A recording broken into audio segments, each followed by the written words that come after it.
All right. Hey, everyone. Thanks for joining in this nice little webinar. We have a lot of nice friends from KubeCon, and it was quite an event. It was, if you don't already know, the biggest KubeCon yet, not just Europe, but like worldwide. And it was truly a great experience. And I think more than 12,000 people, 13, 14, but we're going to wait for the report to come out. But yeah, it was, from what I heard, the biggest. And not just from what I heard, from what I felt as well. It was like the biggest KubeCon yet. But we have some nice people joining us today from the community. Let's do some intros. Maybe Duffy would like to go first. All right.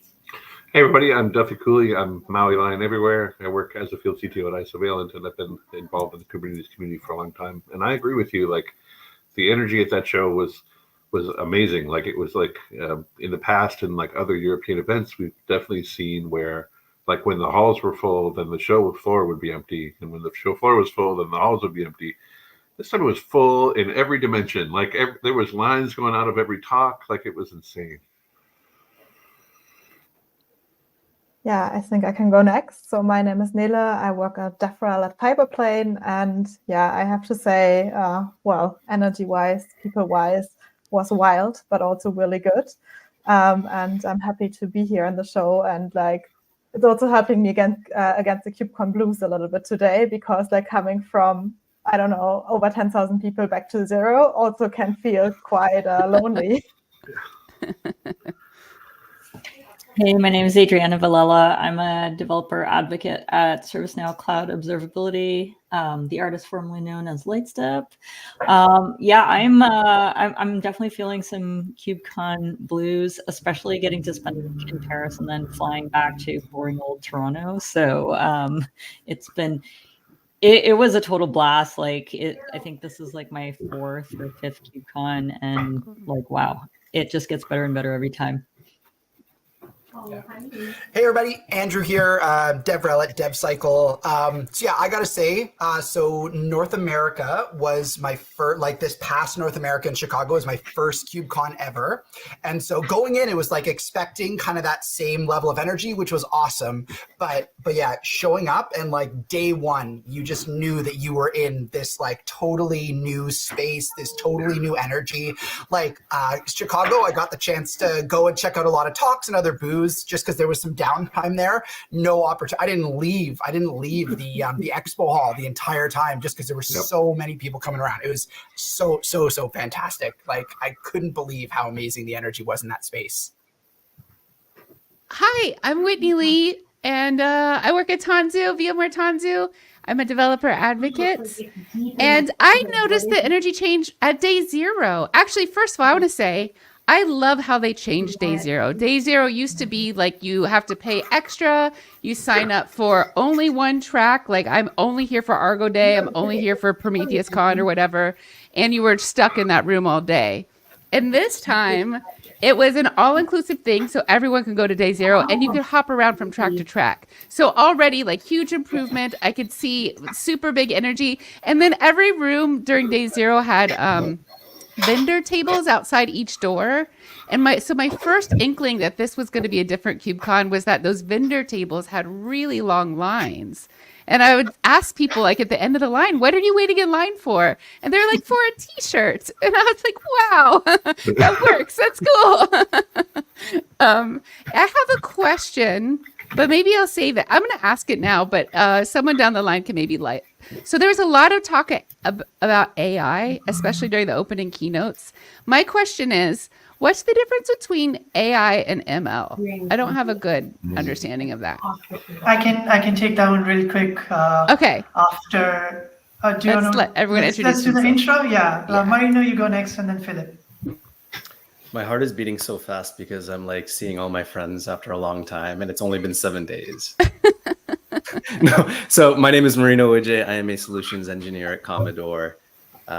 This KubeCon was a little different for me because normally I'm there for the entire event, and this one I just flew in for the Tuesday for the main event, and I was mostly at the booth. So I heard a lot of interesting conversations.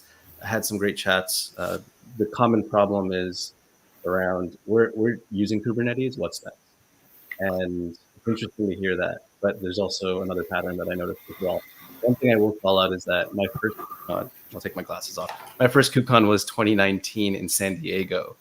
And when I first stepped into that room, it wasn't that big. Like that KubeCon was so different than what it is today. Yeah. It felt very, very community-like. And I say that because it was smaller, right? You could reach out to people. You could actually have conversations. There wasn't a lot of noise all over the place, and you didn't have to like raise your voice so much. And to see that like grow into what it is today is phenomenal. So really excited to see where KubeCon is or where it's going. And yeah, let's chat. So, hi guys, my name is Philip, one of the co-founders of ClassCube, and it was actually my very first KubeCon. So, like hearing your opinions, I probably think now the bar is super high, like also for every other conference I may ever attend. But yeah, as it was like my first KubeCon, it was like really overwhelming. Like first having like the Cloud Native Con with all the tracks, and still like prioritizing, talking with a lot of people like you guys, or listening to some super interesting talks, or still like going around the booth. And yeah, we can talk a lot about that. But yeah, so many experience to really like process, and yeah, a lot of stuff to follow up on. But it was all really awesome. What an amazing year for a first KubeCon. That would be like, oh yeah. Wow. Definitely, because we're like, being from Europe, we are based in Vienna, so it was really like a short flight, so we had to do it. So Kunal, do you want to answer the ML AI question? I want to hear your take. Yeah, good reminder by Whitney, like for people who were not at KubeCon, AI and ML everywhere. I knew it was going to be like, there was a little bit like that in the past KubeCon. We saw quite a few people. I'm hearing some. Oh, that might be me. Yeah, if someone. Okay, now it's good. By the way, nice mic with Whitney. I had the same one, but it was too distracting, so I had to get rid of it. It matches my board. Yeah.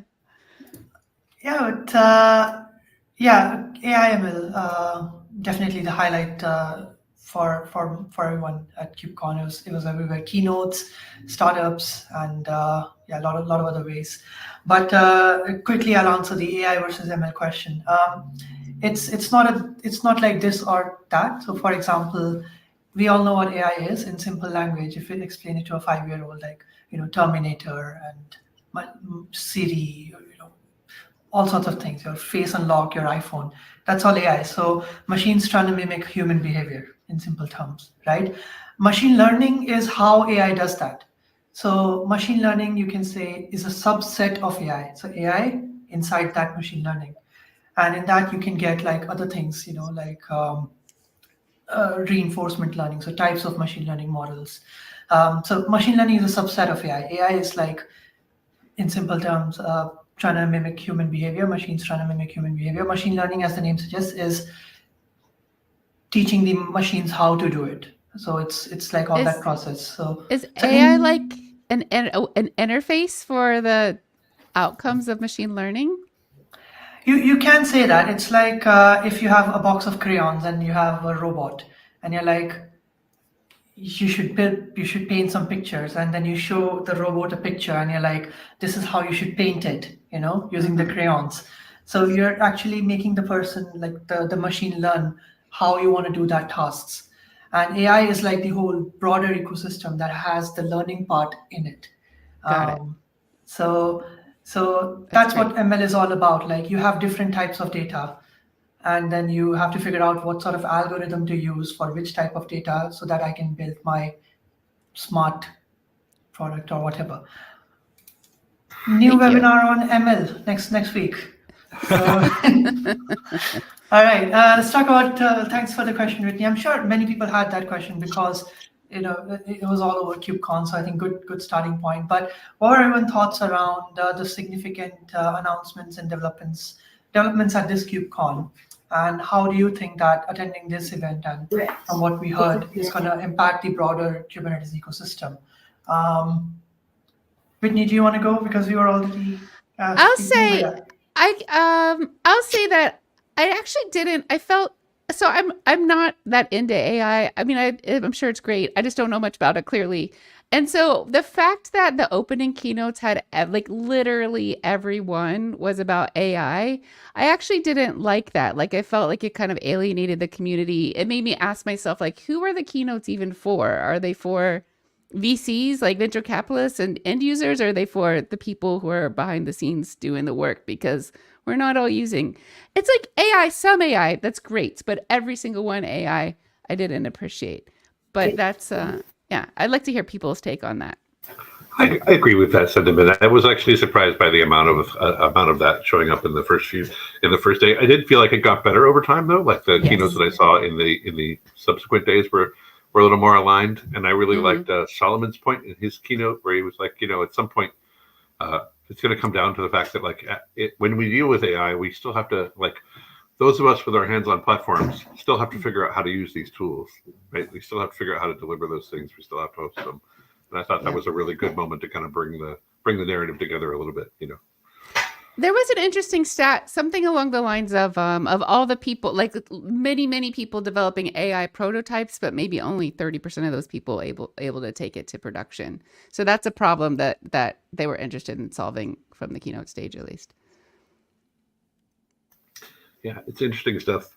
I would say also this KubeCon for me was a lot of reflection and a lot of reunion, right? Like it was fascinating to me how many people from previous companies that I had worked at were here. Like there were a ton of CoreOS people, including a really interesting fireside chat between Kelsey Hightower and Alex Polvey from CoreOS, right? And it was this really amazing moment where the two of them have such an appreciation for each other, and everybody else in the room has such an appreciation for the impact that these two people have had on the Kubernetes ecosystem, right? It was just this. So it just kept getting reinforced, even before the show at things like Rejects, right, where there was just so many people that were coming back to the community who had been away for a little while, and there were so many and there were so many narratives around, hey, it's 10 years, let's actually take a moment and reflect on 10 years of Kubernetes, right? It's kind of an amazing through line for me throughout the show. Yeah, I definitely agree with the reunion theme. My first KubeCon was in 2022 in Detroit, and I came in it was my first DevRel role, and it was my first KubeCon, and I didn't know anybody, and I was mortified. And then fast forward to this one, and there's so many people I know from just working in open source and just interacting in various ways. And and you can't even get to everybody, right?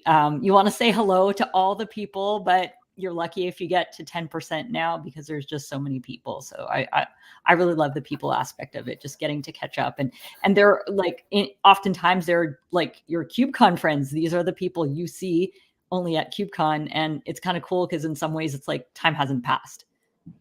Yeah, I found it so interesting. I ran into Marino on the final day and another fellow Canadian DevReller, and I was like, man, we got to travel all the way to Europe to see our fellow Canadian folks that are doing this, which was kind of awesome. But it really was it was that challenging piece. There were so many amazing things going on, so much fun being had. Yeah, I think that there's something there about being able to kind of go to these amazing places to connect with these folks and to extend your network, right? To build that community even more. I have so many invites in Europe to go and grab a beer now with folks that just kind of came around and said, hey, I love what you're doing. It sounds amazing. Let's connect again down the line. And I think that's a unique thing about this community. I think Marino said it right. It started out as this small thing a few years ago, and now it's big, but it still holds that community that it's almost as though you just took this tiny little hackathon meetup and then just scaled it up exponentially, and it just doesn't lose that energy, which is so cool. Yeah, and also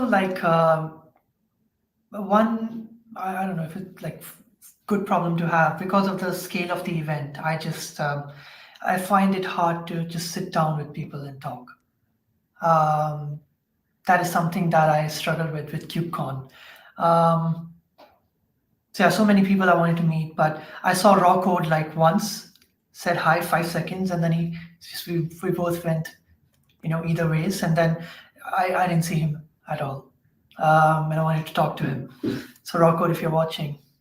But yeah, and just my last point around AI, it's not just at KubeCon. How many AI meetups were running on the side of KubeCon, like outside the event? So many meetups and after parties as well. Yeah, and also speaking of AI, I think NVIDIA is currently running the show when it comes to GPUs and AI chips. So that was another highlight. It was primarily the keynote was primarily a hardware and infrastructure play. So there was some nice response from the community, but in terms of like the leading market cap for GPUs, yeah, it's NVIDIA right now. Yeah, I mean, definitely. But what I also saw is like there are now like really CNCF incubating projects that really focus on running these ML workloads on Kubernetes. Like I think Kubeflow, they had a little booth at the CNCF projects and talking to these guys and how they are solving these kind of problems. Really, really fascinating because like Kubernetes is not only a tool for us super geeky DevOps engineers, but like branch it out to other like departments and use cases like ML and like AI, and I really love it how these kinds of workloads now can also be like incorporated into Kubernetes with these CNCF projects like Kubeflow. So awesome to talk to these guys to like build the bridge. Yeah. So I mean, like, there's lots of awesome AI stuff, but I mean, just kind of switching gears because I know AI is taking a lot of space, kind of in this world right now. There were some really interesting announcements around education initiatives in the space this time too, like a lot more certifications, a lot more training courses, and supported programs and content areas. So I love that sort of we had this big push for AI, and I think that's amazing, and it brings people into the conference, right? Because everybody's interested in the topic right now. But I think there's now a lot of effort being put into like, okay, this is a complicated ecosystem. There's so much going on. It's constantly evolving. And so now there's all this work that's being done sort of from the CNCF down and like the community up to create these really, really great certification pathways, but then just general education pieces, which I think is going to be the thing that brings this sort of space into more of the public awareness and sphere for sure. On the similar track of non AI announcements, OpenTelemetry made an announcement that it's applying for graduation, which was super exciting. OpenTelemetry is near and dear to my heart because I work on that project. I'm part of the end user working group, and also, like as part of the announcement, it's wild to see how much stuff is required for CNCF graduation. Like there's like all these audits and stuff. So it really gives you an appreciation for all the hard work that goes on behind the scenes for these types of things. It's not just like a willy-nilly decision. It's a very like well thought out process. So yeah, it's kind of cool to highlight that sort of thing. And also like I think it speaks to like OpenTelemetry having evolved so much over the last several years. I think it started in like 2019 and now it's got like so much support from so many of the observability vendors out there that it's like a lot of vendors are ingesting OpenTelemetry natively, which is super awesome. And at least last year, I think it was the second most contributed project behind Kubernetes. So I think it speaks volumes about the project. So I really want to highlight that. Yeah, glad that you do that, because for me, that was also kind of a highlight to see that OpenTelemetry will apply for graduation. And I'm not directly involved in the project, but I'm also in the observability space. So it's really good to see how far it gets. I was also quite excited to see that Jaeger will have the version 2.0 soon, and they will have some Kafka support coming in there, and also better not collaboration, but like a more native way with the OTel collector. And that's quite exciting to see. So we see that all the things about OpenTelemetry are catching up. And that was really really nice to see. And Andrew, on the other side, you also mentioned something like that we have those more education stuff because things are so complex, right? I also feel something, I'm coming from a background with application engineers, I also feel that this gets more space in the CNCF, which makes me personally super happy to see that we talk about the inner and outer developer loop and how we can make those tools, like this whole ecosystem, more accessible to developers when they develop applications. And that was also quite amazing to see with tools like Dapper, test containers, Dagger, all of those. And I hope that we keep doing this in the next versions as well. Regarding those education initiatives, I noticed on the show floor that there was like a whole area dedicated to learning and to getting those certifications. And they also rolled out a program called KubeCon. Did y'all see that? So I think it's pretty cool. It's like a title you can get if you get all of the certifications. So if you get CKA, CKAD, I pulled it up, CKS, KCNA, and KCSA, then you can call yourself a KubeCon, which seems pretty impressive, honestly.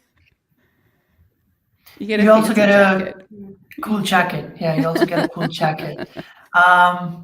But no, it's interesting. A lot of thoughts, around KubeCon, and there was also like when we're talking about when I used to attend KubeCon in the past, right? And we had all these vendors, we had all these attendees. I spoke to them and I was like, you're at KubeCon, are you using Kubernetes? And people were like, no, we're not. Why not? It's too complex, or just don't have the team or whatever. And now I think the same thing is happening with AI. Yeah, I met so many companies who the leadership people are like sort of like encouraging them to embrace it, which is fine, but they're only doing it in a demo environment, like running experiments right now, and not really having it, in production. So it's interesting to see. I'm excited for KubeCon next year to see how much of the AI adoption has taken place. But no, this is interesting, and let's move forward. I want to talk about, there was another keynote on sustainability, right? I think it was called responsible innovation is what they used, and obviously the CNCF promoted the landscape and their own projects as well, which is a bit funny because that same day Redis changed their license, which was interesting to see. But what are your thoughts around responsible innovation? When we talk about sustainability, what were your key takeaways? And because GPUs, like the new NVIDIA chips, they take some power. Yeah. I think there was an interesting talk following up on this from Leonard Palke about the energy consumption and what you can do in terms of sustainability, mentioning Kepler, but also the potential to combine it with eBPF. I think that's a really nice presentation to watch. And I like this one point that he said. He said, like, we feel really detached from the hardware because we all work with APIs. So for us, sometimes it's really hard to understand how much energy do we consume, but like also not just talking in the open source way about sustainability, but also like on an energy level. I found that really interesting. And I like this talk a lot, actually. So that's why I wanted to mention it. Yeah, I actually saw a lot of really good, interesting stuff around eBPF, and it's super awesome to see that like getting more widely adopted. More projects are actually starting to move toward it for just better abstractions in the kernel and those sorts of things. I do have a question. I'm curious, like, what people think about this, but like watching the hype cycle around AI and also watching like two different companies out there really pushing a lot of the efforts around WebAssembly. I wonder which we will see like more people actually adopting in production. Like whether it'll be WebAssembly first or will it be AI first? Like right now, it's kind of hard to see. I think there's at such different points in the hype cycle. Like right now, it feels like it's got to be AI because everyone is talking about AI. But WebAssembly is probably getting to the point where it's actually stable and used, and there's some standardization around it, and it would be a better choice. But it's definitely, I didn't hear as much about it. I feel like the WASM and the high point of the WASM hype cycle happened last year. Yeah, to your point though, it is a challenging technology because it is such a secure technology. So like being able to use it in production means frequently means changing your app or limiting the access that your app actually has to the kernel and lots of other ways. So which makes it hard to just you can't just pick up a container and make it a WASM binary. You have to actually do a bit more work there. So the adoption part is definitely slower, I think, for WebAssembly than being able to sprinkle AI and stuff. But it's an interesting time for sure. That's a good description, Duffy, sprinkling AI and stuff. I think that's so true. On a slightly sorry. I was just going to say on a slightly different sustainability note, not necessarily on the energy sustainability side, but on the community and how that works in sustainability when things change on the financial side. I don't know if anybody saw sort of the announcement, obviously the announcement about Weaveworks and Flux CD a little while ago. And I think there was a lot of fear in the community. And I saw an announcement that came out on LinkedIn around the fact that the Flux project, now that Weaveworks has kind of shifted, now has such an extensive company representation on the key maintainers list now. And I feel like this is such an interesting angle, right? If you look at kind of the two sides of the sustainability coin, we've got sustainability for the world and sustainability in this kind of a market. And I think KubeCon is kind of or the cloud native community itself has really sort of shown that it's focused on one, and it's really able to deliver on that kind of community taking over these projects when things shift, which I think was such a really cool thing to come out of not a great situation for Weaveworks, obviously, but I'm glad Flux is still going to have some folks supporting it.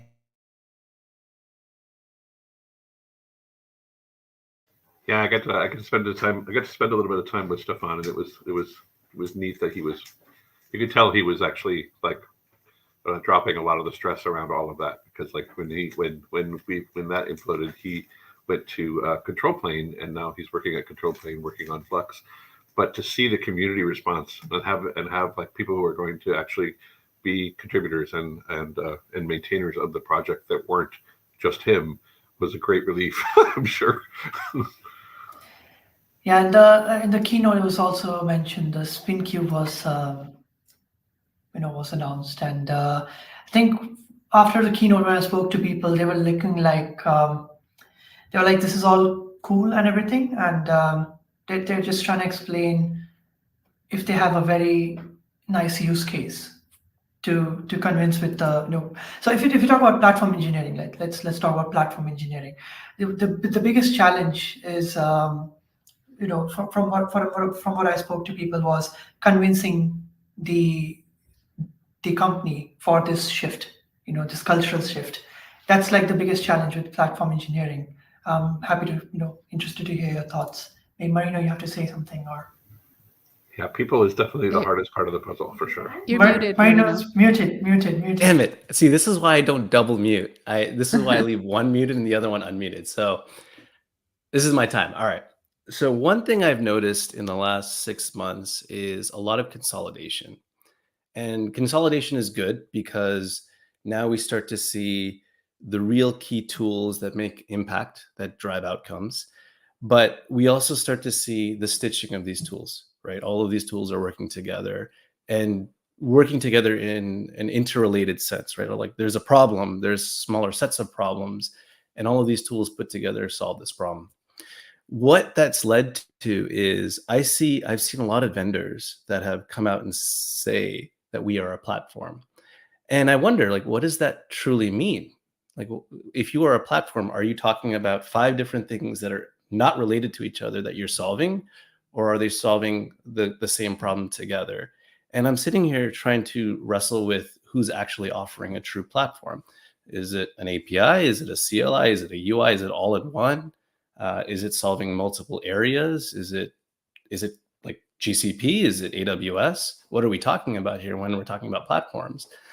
So what I think we're going to start to see even up until the next KubeCon is more of that consolidation and the true platform players. We're going to see much more definitive definition of what platform engineering truly is. And I'm seeing 2 sides to this coin, right? There's the app developer side, which I think was reflected in App Developer Con alongside Platform Engineering Day. There are 2 sides to the same coin, and we're going to see that convergence very soon.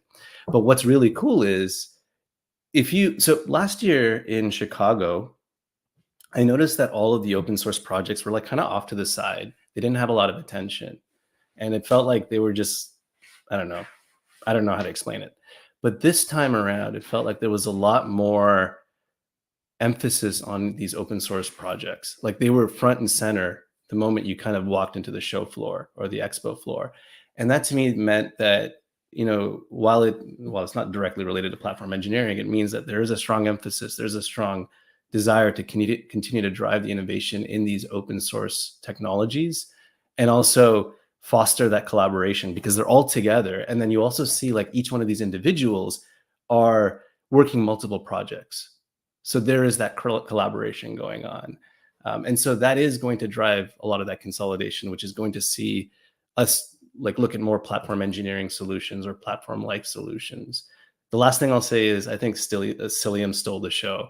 And I'm only saying that, Duffy, because one, I'm a big fan of Cilium networking, but two, every conversation I've had over those last 3 days when I was at KubeCon was about Cilium. We're doing something with Cilium, whether it's service mesh, whether it's straight up, CNI networking, or they're doing some edge compute related stuff. So really excited to see where this goes.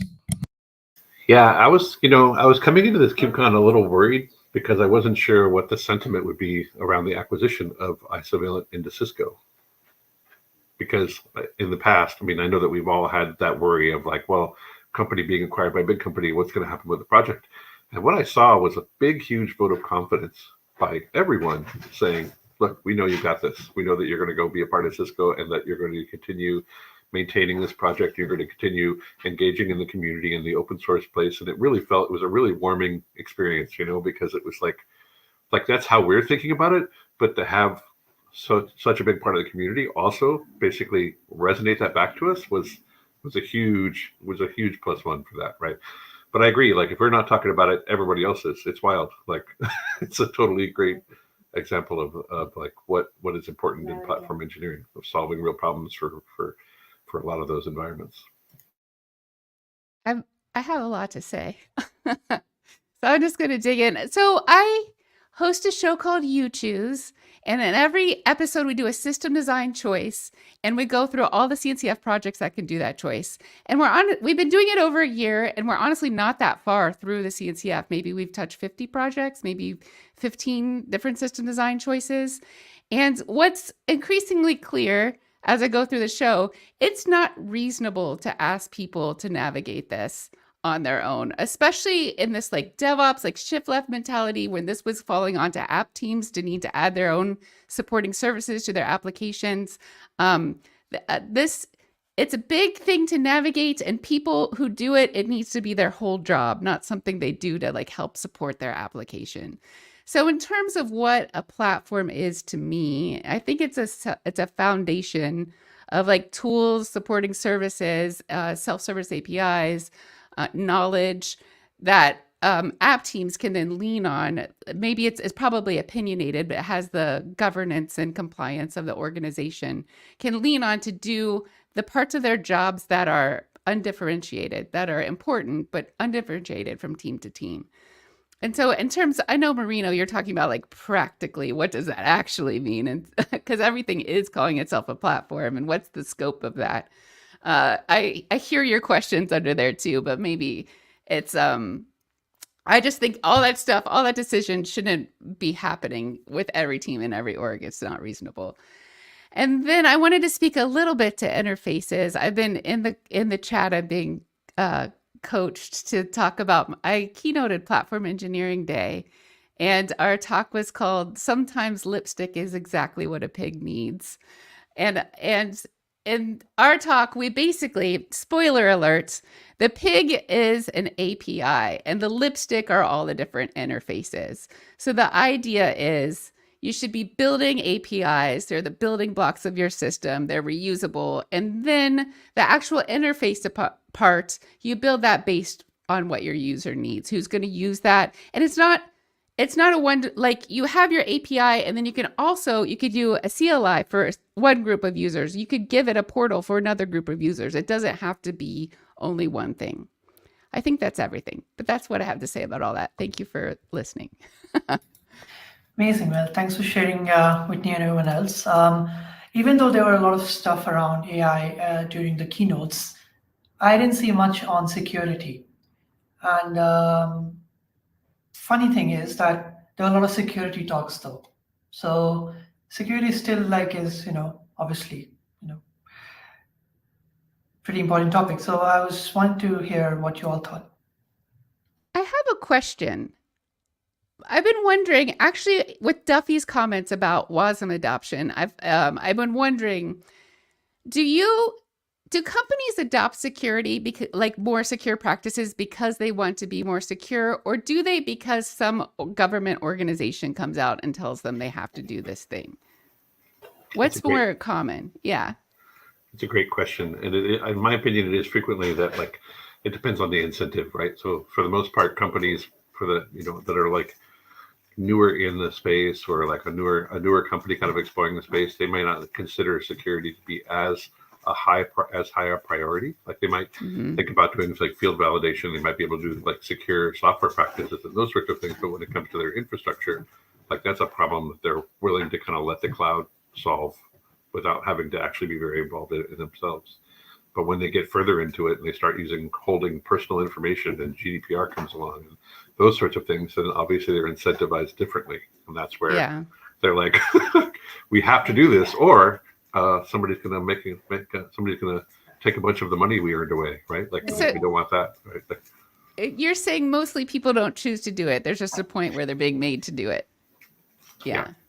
That was my suspicion. I also think this bridges a little bit back to the topic of platforms again, because often platform teams have the task to keep the components their developers or the app developers use up to date, and obviously keeping your Kubernetes cluster with all the half-year releases and all the new packages that constantly have new updates, often really critical security updates up to date, is really something we see a lot of companies still struggle with. And it's really, really important to also keep that in mind, because even if a security vulnerability is already fixed upstream, it still takes a long time until it's really get deployed to all the clusters, and really a company can safely say, okay, we are not vulnerable anymore. And I think we also will see a lot of improvements in especially this space over the next years, because Kubernetes is still evolving so fast, and updates are constantly there, and we need to make sure these also get applied. Yeah, I think I can add to that. In the end, the platform also helps to unify things again. Although you want to give all the teams the choices, they can do whatever they want. Still, you bring some more structure into the chaos, I would say. There was at the App Developer Con also something related to communication channels and how you build a zero trust communication with DAPA basically as an outline. And I think then this relates well to platforms again, how they can help you with that. And another thing I think they also do besides the security aspect is also coming to observability, because a lot of them also help you building up your observability stack.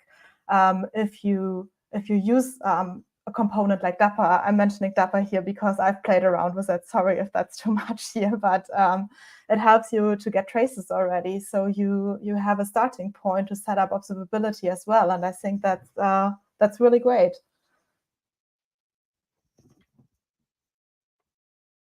Yeah, it's pretty, I mean... Adriana, you're on mute. Sorry about that.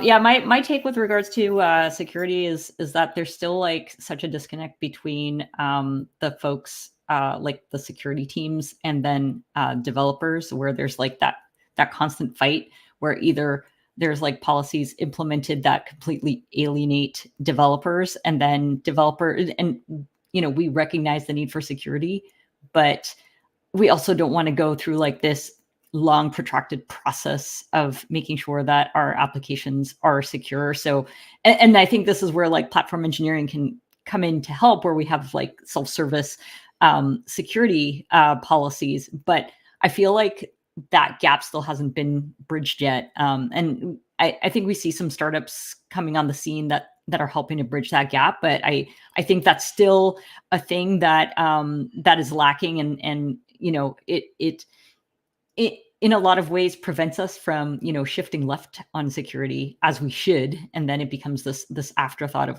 crap, I got to do this. ain't got time before we go live, right? So, and you know, it becomes problematic. Yeah, I agree. I think it's been an interesting thing watching security kind of evolve over the years. Like when I joined CoreOS, I joined CoreOS because it was a security forward company, and what they were doing with work with folks like Matt Garrett, like basically coming up with ways to ensure security in an operating system at boot time all the way through.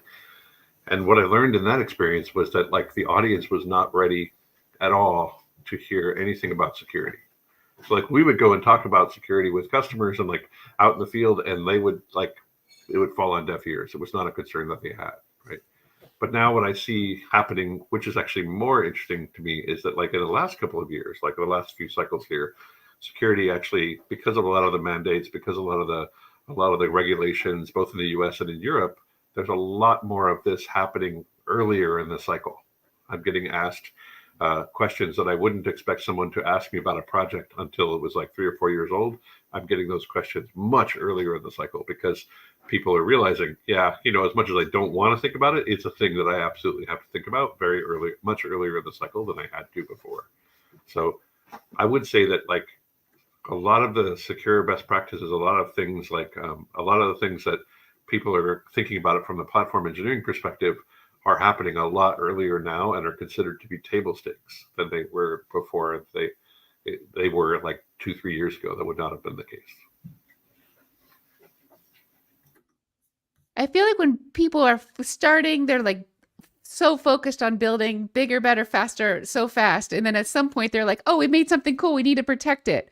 And also I imagine once you've been burned once by trying to protect retrospectively, then you're careful to do it moving forward. Yeah, good points.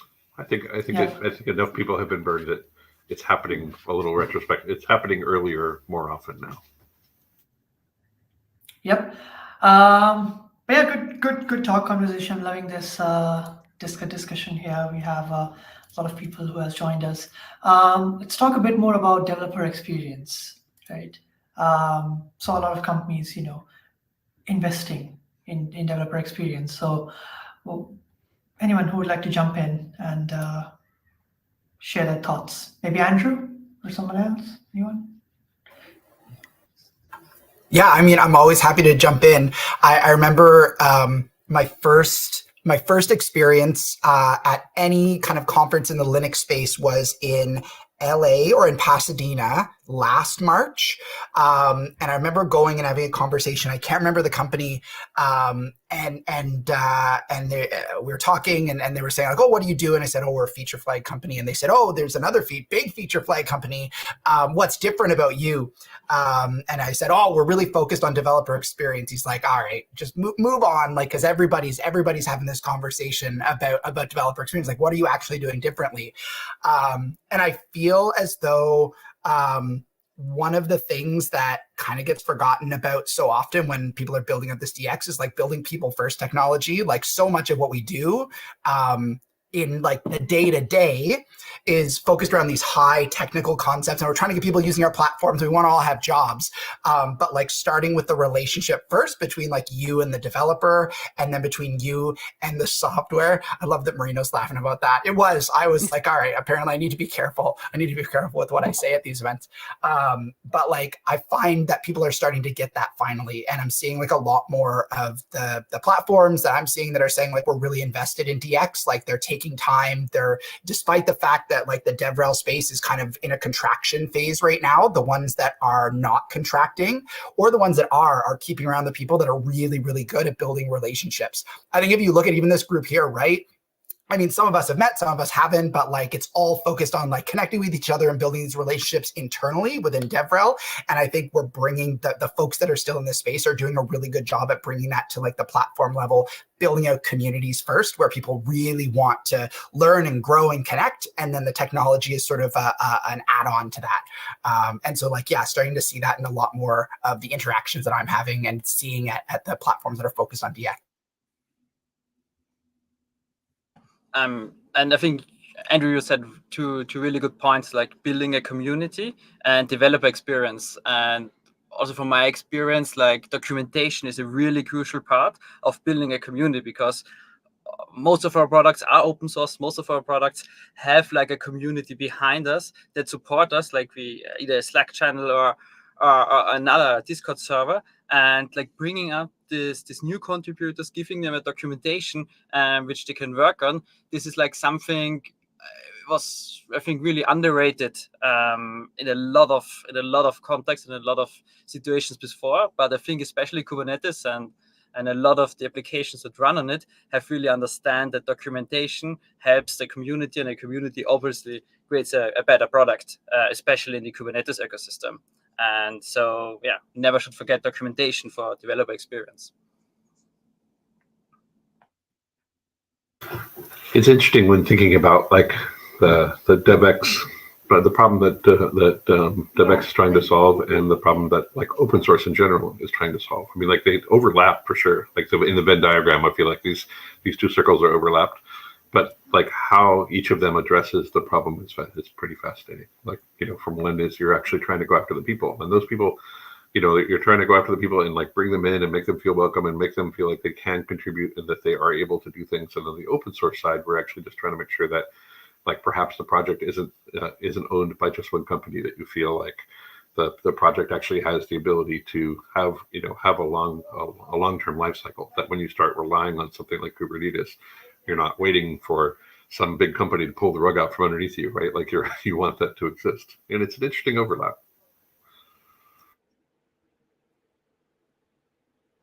I imagine that people talking about developer experience, especially at KubeCon, aren't actual developers. I mean, there is App DevCon, but those app devs, if they're in the KubeCon space, are probably pretty used to using Kubernetes and like embrace that part of their workflow. Yeah, and speaking of like tools and stuff, obviously eBPF, I saw a lot of companies utilizing eBPF. There were a lot of monitoring tools as well, utilizing eBPF, which was nice to see. One quick thing before I forget is it was nice to see how some vendors were now also educating at their booths. So like a lot of sessions were happening and stuff like that, rather than selling people. Just all good and stuff, in all fairness. But it was just nice to see. I had a lot of sessions at ISOVille booth as well. But yeah, and I think Dapper was in the conversation like as well throughout the event. Nelly, you had a talk, I think. No, not you. I saw a tweet about a talk by, it was Alice. Was it Alice? Yeah. Yeah, it could be. Yeah, it was about, it was actually a more broader topic, causality. So which tools bring causality to the forefront in the systems. And I talked about tracing in general, and also the idea to use call graphs and service meshes. But one part was definitely Dapper, because Dapper recently introduced workflows. So you can build workflows in your application, and that maintains mainly the state for you. And you build the workflow in code. That's quite neat, I think, and really plays along the whole developer experience you have with Dapper.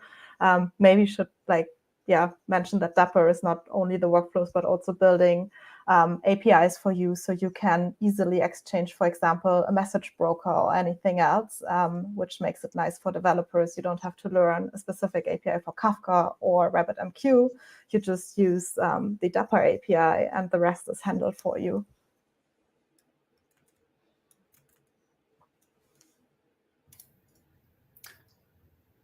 Marino, you want to go ahead, and thanks for sharing, Nelly. So it's interesting, what we're seeing with, and I'm coming from a networking background, right? Or a networking lens, I should say. And it's really interesting to see where some of these technologies are going, specifically Cilium and even Dapper. And they're addressing some key areas in the network stack that a service mesh tried to do. And it's funny because a service mesh was great up until it wasn't, and it created a level of complexity. And when you start to see what Cilium and potentially maybe other CNIs in the future is doing by creating that mesh-like functionality, that removes the additional complexity layer. But then when you want to allow developers to have access into ways they can build their workflows, kind of what Nila was just talking about. Dapper creates or completes that stack. So I'm bringing this up because I was in a car ride home or back to the hotel with Maurizio after hanging out with Nila, and we were just talking about this. We were chatting about, what does the right networking stack look like? And I proposed a model a long time ago, which was about the distributed open network model that could interchangeably pick whatever pieces you wanted, whether it was in cloud native or not. But as we started to draw it out, we began to realize that service mesh didn't really have a place anymore. And it was because Dapper's sidecar functionality was doing a lot of that heavy lifting that service mesh would. And I'm saying this because not to downplay what a service mesh is and how capable it is, but when you start to look at the evolution of a platform and the consolidation of tooling, you're not going to find many tools out there. And it's probably going to consolidate into things like Cilium and Dapper.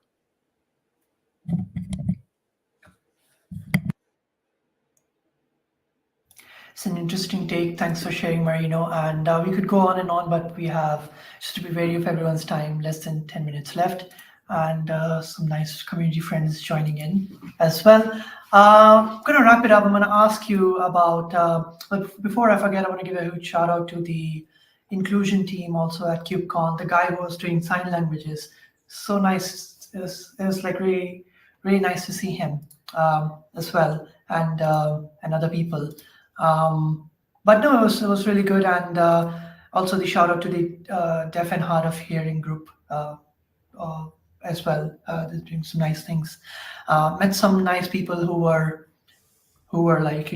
from these groups, and it was nice to see them enjoy the event. My question is, what are you looking forward to in the next KubeCon or for the future? Again, we'll go in the same order as we see on the screen. Maybe Duffy, you can go first. Yeah, so I mean, I'm just looking forward to seeing how the tension between AI and WebAssembly evolves, and I'm interested in seeing how the platforms continue to evolve. I will say one KubeCon I'm really looking forward to is actually KubeCon India, because I feel like the accessibility is going to make that just such an amazing conference. There's been so many people who just never leave India because of visas and all of the other governmental stuff. Nothing to do with whether they want to, but more like whether they can. And so bringing a KubeCon to them, I think, will be just amazing. So I'm really looking forward to being at that one in December. Yeah, I think topic-wise, I'm interested in more of those topics, bringing the app developer experience to Kubernetes, like the inner and outer development loop, which we saw this KubeCon starting, and I think there's way more to catch up. One thing I'm looking forward in Europe actually is KubeTrain again. So we had this initiative to go by train to KubeCon, and I'm happy that we kicked this off finally, because we need more train rides and flights, especially in Europe. So that's something I'm looking forward to. For me, I'm just looking forward to continuing to have more conversations, more interesting conversations with interesting people, meeting new people along the way. One thing that I want to give a shout out to that happened in the last two KubeCons was we had the OTEL Observatory, which is a booth that was where a bunch of the OTEL folks congregated and met with OTEL practitioners and users, etc. And this time around, we had a chance to give a demo of the OpenTelemetry demo, which is an app that's based on the Google Hipster Shop app that shows how you can instrument a complex microservices app with OpenTelemetry. So having having more of that, and it's I hope to see more of the cloud native part sort of spring up as well, besides, just the KubeCon part, because it is KubeCon and Cloud Native Con, and it's been really cool to see more of the cloud native aspects of it sprout out more in the last little while. Amazing. I'm going to go a totally different direction just because I love seeing all the exhibitor booths that are there and the leveling up of like the interaction that are there. I won't say that sort of our booth that I've delivered is trendsetters, but last time we had there was a couple claw machines, a lot more this time. This time we had a dice tower you could roll in. And and we weren't even the most exciting of the things that were in there. So I think like the engagement strategies that a lot of the companies are using, I'm really looking forward to seeing that. And also I'm interested to see kind of that original, the OG KubeCon energy at KubeHuddle. Shout out to KubeHuddle that's happening in Toronto in like a month. And I feel like that's going to have kind of that original energy that Marino was talking about earlier with like smaller numbers, able to have conversations. So I think that's going to be exciting. So now I've said it here, Marino, so I have to come. What I'm looking forward to at the next KubeCon, first and foremost, friends. Always friends. I have lovely friends here in Austin, Texas, but I don't have friends I can talk about cloud stuff with. I feel like I live a double life, and so I need my cloud friends and my cloud fix. By the time it comes around, I need it, and so that's for sure. And then what I also expect to see is more like consolidation of tools. Like you briefly mentioned Spin Cube, which I believe is a consolidation of lots of smaller tools that work well with WASM and work well together. And similarly, I've heard of the Backstack, which is like Backstage, Argo CD, Crossplane, and Kyverno working well together. I think tools are starting to figure out what goes well with other ones. We're making friends, and it's translating into messaging, and I think it's really interesting to see. Whitney, we can talk about stuff other than cloud. Yeah, but I have that at home. I don't need that. I mean, we can. I'm happy to do it. All right, Marina, go ahead. I'm actually hoping that there is going to be a real Sig Boba event, unlike what we saw. Boba. That was like a Sig smoothie. Where is this? What are these smoothies? What are you trying to disguise here? Anyways, what I actually do hope, though, is, and I hope the CNCF is listening to this, I hope they de-emphasize KubeCon and spend more time on the colo days. Expand them out. That's where the magic is. KubeCon is great. We get to see a lot of it, but KubeCon doesn't need to be 3 days, maybe 2 days. And the other events need more time because there are a lot of better stories to tell that come out of some of these applications that ride on top of Kubernetes. So I'm hoping that happens. But I also expect to see more of the platform conversation, and there's going to be a clearer messaging. There's a lot of confusion around what a platform is, and that's just my opinion. But I do see there's going to be a lot more clear messaging overall in the next KubeCon. And some of the players that did claim to say that they've got a platform probably will backtrack because they don't. I think what I'm looking for the next KubeCon, I mean, at this KubeCon, we have just been attendees. Glasscube is like a smaller open source project. We don't have our own booth yet. But there are still like users say, hey, are you from Glasscube? I used you. I saw your launch post and I really loved you and looking forward to build like feature X, Y, Z. And we say, oh, super nice. You like talk about your problem. We really understand why you chose Glasscube. And I'm really looking forward to the next KubeCon that Glasscube finally has a booth and to interact with a lot more users. And this is what we are most looking forward to. And yeah, hopefully see you all in person. Yeah, this would be great. Amazing. Well, thanks for sharing, everyone. I am looking forward to KubeCon India because if you couldn't tell, I'm Indian. So, and I'm from Whitney. Stop. No, I'm kidding. No, KubeCon Delhi would be nice because really a lot of contributors in the Kubernetes ecosystem from India. And yeah, very, very excited for it. And also Cloud Native Rejects, which was a good conference this time. If you don't already know, people who don't get into KubeCon can submit to Cloud Native Rejects. They can speak over there if they get accepted. And I want to say that probably we might have the best food KubeCon has had in KubeCon India, because Indians take food very seriously, and the Indian vendors and everyone. So it's a low bar though, Kunal. I hope so. But let's see. The food is, I think, my only complaint. Other than that, I'm vegetarian. So, but yeah, I think KubeCon India, and also tech-wise, I'm looking forward to sustainability efforts by people running the infrastructures and GPUs. Obviously, it's not good for the environment as much. So there was a nice talk by Mark from Deep Green, how they run cloud GPUs on 100% renewable energy. So that was cool. It was nice to see. But yeah, and there was also this one new thing, Cube Jam. I don't know if anyone saw it. Cube Jam was like a music recording session, which was nice. So it's nice to see companies brainstorming ideas, to bring people together. That was it. Anyone else has any final thoughts before we wrap this up? I'll definitely second your call out to cloud native rejects. And one of the things that was brought up earlier was like sometimes at KubeCon it's just so busy that you don't feel like you have time to sit down and talk to people.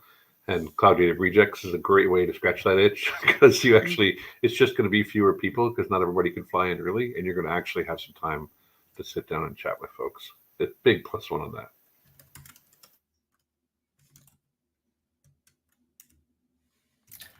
All right, cool. Well, thanks for joining, everyone. If you want to connect with the speakers, I will leave the links to their X handles in the description below. You can check out their companies, what they do, and see you in Salt Lake City and this Hong Kong before that, and then India. So yeah, see ya. Bye everybody.